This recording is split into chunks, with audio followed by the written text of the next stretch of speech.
Hello, traders. FX Pip Collector here. Today is Monday, August 5th, and I'm going to be analyzing the pound yen, starting on the monthly, working my way all the way down to the 1 hour time frame for the full top down analysis. So, on the pound yen, very, very strong down for the last month and a half or so.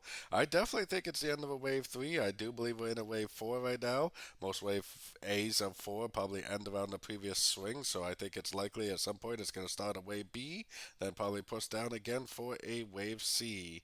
Probably go down to at least a 61% before it actually does go back up and make a wave 5.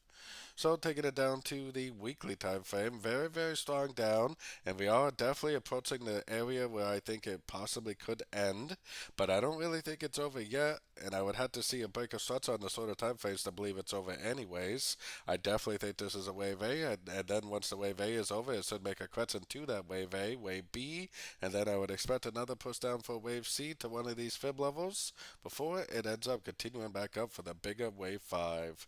Taking it down to the daily time frame, there's no doubt in my mind that we are in a wave 3, most likely a wave 3 of A.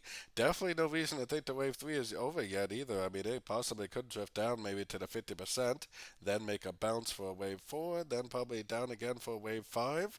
Once we see that break of structure, we'll know that the wave A is over, but we definitely don't see it yet, so we definitely should continue to look for shorts on shorter time frames. Going down to the 4 hour time frame, like I said, we are in a wave 3 right now, and I don't even think the wave 3 is over. I am for sure still looking for three-way pullbacks to go short on the shorter time frames.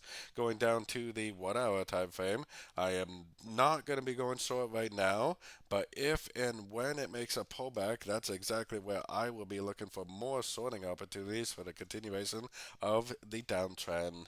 The trend is your friend, especially when you're talking about the yen pairs. I spent about 6 to 8 months in my video saying that I'm doing nothing but looking for longs on the yen pairs.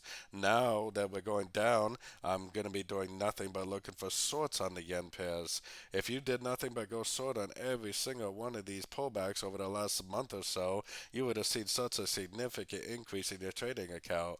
Instead, most retail traders are trying to go long on this thing and losing and losing and losing. The trend is your friend, especially when you're talking about the yen pairs. Until I see a break of structure, like I was showing you on the daily 4 hour time frame, I am doing nothing but looking for shorts on every pullback I see on these shorter time frames. So don't forget to join my free Discord group, which is linked down here in the corner. And as always, thank you and happy trading.